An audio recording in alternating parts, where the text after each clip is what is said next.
ट्रैक्टरम for prosper in foreign land. कौन सा व्यक्ति फॉरेन में जाकर ग्रोथ एंड प्रोस्पेरिटी या परमानेंट सेटलमेंट या अच्छा सेटलमेंट प्राप्त कर सकेगा, ये कैसे चार्ट देके बताए। अक्सर आपको ये क्वेश्चन मिलेगा कि जहां तक फॉरेन जाना चाहता है, फॉरेन जाने के बाद उसके साथ कैसा स्थिति रहेगा, क्या वो वहां पर काफी अच्छी स्थिति में रहेगा या वहां मुसीबत आएगा। रिमेंबर दिस, अगर कोई भी ऐसा कोई क्वेश्चन पूछता है कि फॉरेन में जाके वो क्या प्रॉस्पर कर जाएगा या कहीं और उसका प्रोग्रेस होगा, ये वन शॉट में आंसर आप नहीं दे सकते, बिकॉज यहां पर दशांतर दशा है, गोचर है, सभी कुछ पर डिपेंडेंस है।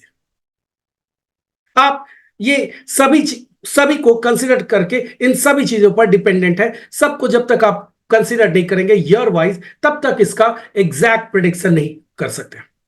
फिर भी आप एक जनरल प्रिडिक्शन, जनरल मीन्स आप एक टेंटेटिव बता सकते हैं। लाइफ में थोड़ा बहुत अप्स एंड डाउन्स आता रहेगा सभी को, चाहे वो इंडिया में रहे चाहे वो फॉरेन में रहे, कहीं भी रहे, लेकिन आप फिर भी एक हद तक बता सकते हैं कि जातक फॉरेन में जाकर ग्रोथ हासिल करेगा या नहीं करेगा।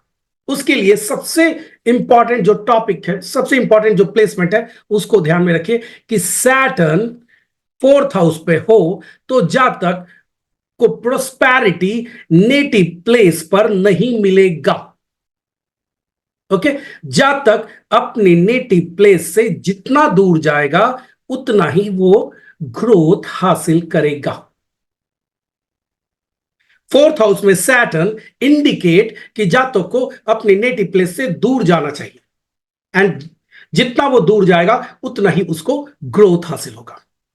सो अगर किसी जातक के चार्ट में फोर्थ हाउस में सैटर्न है तो उसको फॉरेन लैंड जा सकता है।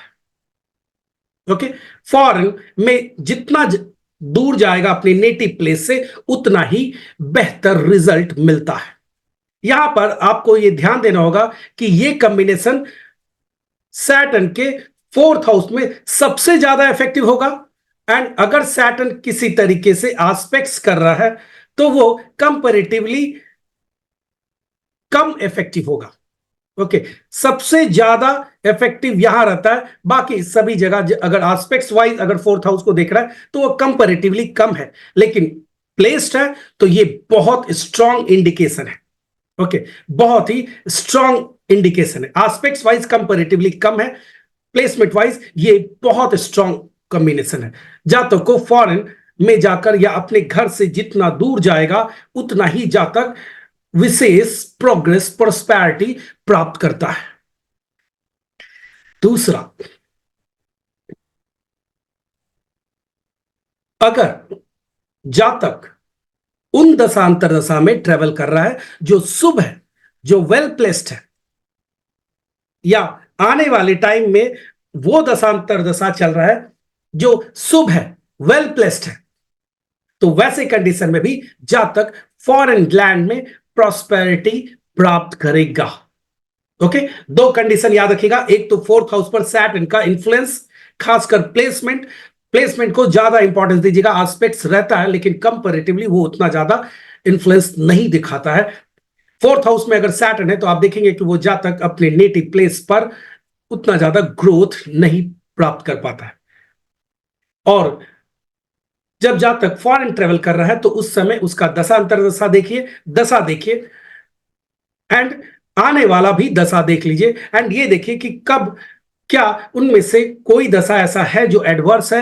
अगर एडवर्स है तो वहां पर जाकर भी उसको एडवर्सिटी ही मिलेगा। ऐसा नहीं कि फॉरेन चला गया तो एडवर्सिटी खत्म होगा, ऐसा बिल्कुल ही नहीं।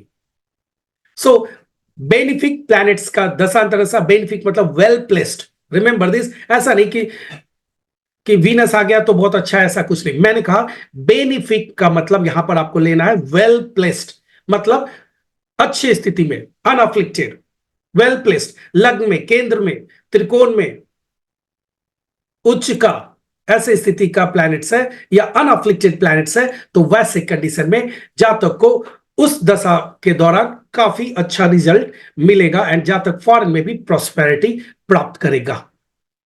ओके, फॉरेन में भी प्रोस्पेरिटी प्राप्त करेगा।